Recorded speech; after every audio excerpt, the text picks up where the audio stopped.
Can't be broke in this economy. Hell, can't be broken either. Because how you gonna pay homage to your trauma if you can't afford to? Bills come before your healing because when you got the time to. They say, don't nobody wanna hear another sad poem? Well, you gonna get it? Because how can I heal if I don't talk about what should have killed me? Resiliency don't come from keeping secrets to make an audience comfortable. I ain't that soft-spoken poet, easily digestible. You're gonna need a Pepto to partake in this poem, but for now, here's a hashtag. Niggas die every day. So what?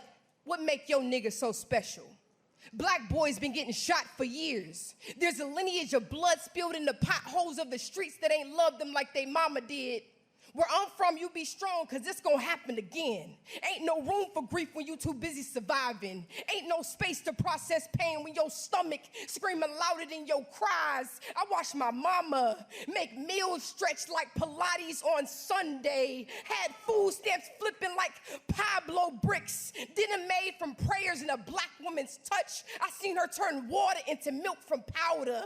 Thought she was Jehovah, she turned hope into hustle, poverty to perseverance. She held us down while the world bullied us for not being fly. And my daddy used to whistle a song into the sky so my brother could run home before the street lights came on. Tried to give him a whooping before the world did, and it still couldn't save him. My brother, who once had a choir behind him, died as a solo, and I was the director of his funeral. This music, still pungent in my ears, has lost this genre. It's a mix of regrets and revenge, heavy like metal, slamming the softness out of my heart, bang by bang. It was the first time I held a pistol and carried a visual of how I could do the same thing to make myself feel better. Hey, yo, Brooklyn, do something to make me feel better. Losing my soul in sacrificial thoughts, dreaming of letting hollow tips be the reason someone else's family feels as empty as mine, because a body for a body seems like a fair price in this economy. Turns out I can't be broke, and I can't be broken either. And you don't know death until it lives in the walls of your home, chills in the crevices of your bones, so bad the marrow mistakes you for an imposter, poisoning your bloodstream, contaminating the goodness of who you used to be. And they say you changed like you had a choice. Nigga, I had to. It was either leave the nest or get tagged up, no bulletproof vest. They don't care if you woman. They don't care if you child. Hate don't got no face, it got a hunger. Because whatever you got, I want some of that. And I'm gonna do whatever it takes to get it. I'm broke, so I gotta leave you broken. I'll deal with the consequences when my pockets got motion. I say it, I thought it, I drank it, I said it, I did it.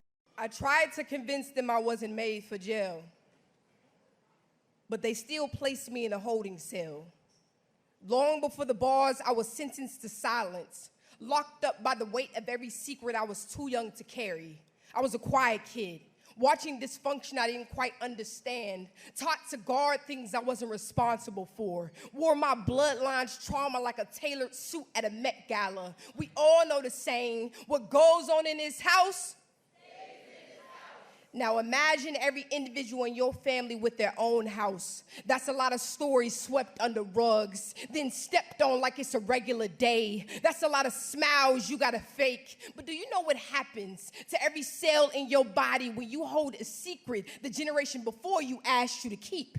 It creates tiny fires on the inside of you that you'll spend years trying to put out. It removes the cortisol you need to feel peace, turns into stress, high blood pressure, suicidal ideations, depression, affecting the function of your organ system, disease. It festers, it floods like stories grandma never told, buried deep in red Georgia clay. And some days it hardens into habit, stones that grow into mountains you never volunteered to climb. It's no wonder that God called me to be the one to disrupt, appointed my throat to be a megaphone. Knew the fear would leave my diaphragm every time I spoke. Must have known I had a voice that would shake my ancestral history, disturb my lineage, and wake up the stories they thought would stay asleep. There's a revolution moving through the molecules of my breath, a soundboard of Angela Davis, a shadow of Asada Shakur. I will not bury the secrets anymore. Instead, I will breathe life into them like CPR and raise them from the dead as if they were carcass, until the bones speak, until silence becomes gospel, a Mississippi Mass Choir ensemble. So the ones trailing behind me will know how to heal the trauma and sever the curse. They will know the language to break free from the holding cells they were placed in the day they were born. They will not be incarcerated by mahogany secrets or the shame that comes with speaking their truth. They will say it on stages, write it in books, rap it on hooks. They will know that I carried it on my back, scathed my skin so their wounds could heal, that I was bold enough to burn the belly of a bridge so they would never have to cross it, a vessel that bled. They will know that freedom didn't come easy, but it came through me. That freedom didn't come easy, but it came through me. That it didn't start with me, but it ends with me.